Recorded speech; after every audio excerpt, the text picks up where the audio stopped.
parang $9,000 na siya. And I'm proud to say that I was able to support my education through my student leadership. Marami akong ginawa sa school, and that's why I'm so proud of you for being here today, because you guys are volunteering, you guys are shaping yourselves to become great leaders in the community. Magagamit ninyo ano yung mga matututunan ninyo sa experience na ito, being involved in the reading program. Service has always been part of who I am. I love bringing people together, building community, and creating opportunities for others. I graduated summa cum laude and looking forward to continuing my education. So just imagine, I was this student. Like I really wanted to become a career person, become a professional. Because when I was at school, I was leading all of the student organizations. I was tutoring students. I was doing all of these big things. But then all of a sudden, ako naging stay-home mom. You know, no pat on the back.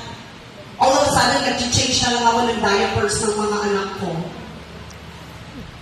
Diba? Like, I remember crying at night, like, why am I doing this? Diba? Like, bakit all of a sudden, naging nanay na lang ako? Diba? When I was doing all of these great things. At first, I wondered if I was putting my dreams on hold. I questioned whether I would ever make the kind of impact I had always hoped to make. But over time, my perspective completely changed. I began to realize that perhaps the greatest contribution I could make to the world wasn't another degree or another title. It was raising 4 boys to become good men. I discovered that every conversation, every bedtime story, every lesson, every hug, every correction given with love, and every moment I chose to be fully present was shaping who my children would become.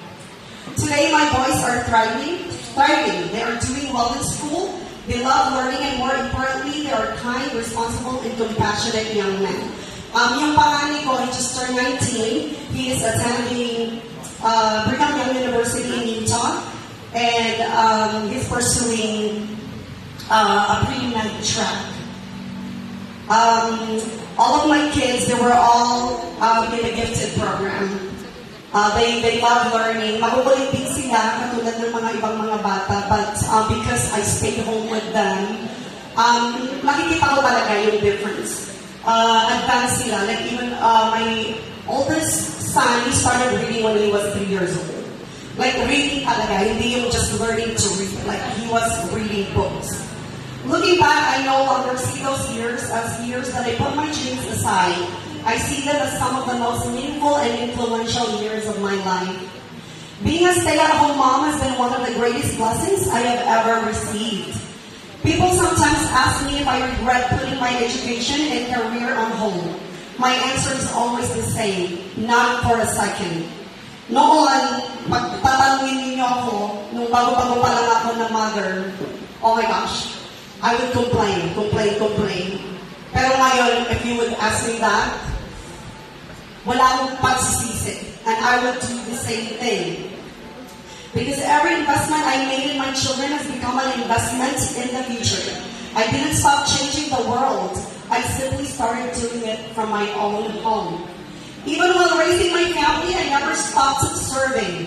I organized events that brought the Filipino-American community together, planned fundraisers to support families in need, and volunteered in my children's schools and in my church. In fact, until now, I am actively organizing community events. I cannot even name them because I do that all the time. Actually, even now that I'm here, I'm already planning events that I'm going to do when I go back to Utah. Through all these experiences, I came to realize something that completely changed the way I think about education and service. If we truly want to change the world, one of the most powerful places to begin is not in a bedroom or even in a classroom. Where do you think it is? Saan nangyayari yung pinaka-importanteng pagkatuto ng isang bata? Where do you think it is happening? Sa bahay, di ba? It is in the home. Alam niyo yan kasi lahat naman tayo lumaki sa ating